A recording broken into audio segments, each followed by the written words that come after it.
Hello lovely people, ఎలా ఉన్నారు అందరూ? నేను మీ విజయ్. నేను మీకు పెసరట్టు ఎలా చేయాలో చూపిస్తానండి. చాలా చాలా టేస్టీగా ఉంటుంది. దీనికోసం అయితే పెసలు మనం ఒక 8 నుంచి 10 గంటలు అయితే నానబెట్టుకోవాలి. ఇలాగా బాగా నానిన తర్వాత ఒక మిక్సీ జార్లోకి తీసుకోండి వీటిని. తర్వాత ఒక 2 స్పూన్ల బియ్యం పిండి, కావాలంటే మీరు 2 స్పూన్ల బియ్యం కూడా నానబెట్టుకోవచ్చు పెసరపప్పుతో పాటు. ఇప్పుడు కొంచెం అల్లం ముక్క, తర్వాత ఒక పచ్చిమిరపకాయ వేసానండి. దీంట్లో కావాలనుకుంటే మీరు పచ్చిమిరపకాయల బదులు ఎండుమిరపకాయలు కూడా వేసుకోవచ్చు. కొంచెం నీళ్లు పోసుకొని దీన్ని బాగా బరకగా గ్రైండ్ చేసేసుకోండి.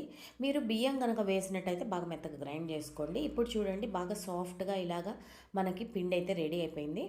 ఇప్పుడు మనం దీన్ని బౌల్లోకి తీసేసుకుందాము. దీంట్లో మనం కా మిక్సీ కడిగేసి ఆ కొంచెం నీళ్లు అడ్జస్ట్ చేసుకోండి. తర్వాత రుచికి సరిపడా ఉప్పు కూడా వేసుకొని బాగా కలిపేసుకోండి.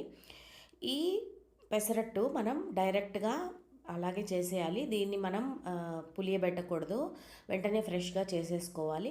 ఇలా మనం పెనం మీద వేసుకుని పల్చగా అట్టేసేసుకోవడమే. చాలా చాలా టేస్టీగా ఉంటుంది. దీనిపైన మనం సన్నగా తరిగిన ఉల్లిపాయ ముక్కలు, సన్నగా తరిగిన పచ్చిమిర్చి, కొత్తిమీర, అల్లం ముక్కలు వేసుకుంటే చాలా టేస్టీగా ఉంటుంది. కొంతమంది అయితే దీనిపైన ఉప్మా కూడా వేసుకుంటూ ఉంటారు. తప్పకుండా ట్రై చేయండి. లైక్ చేయండి, షేర్ చేయండి, సబ్స్క్రైబ్ చేసుకోండి.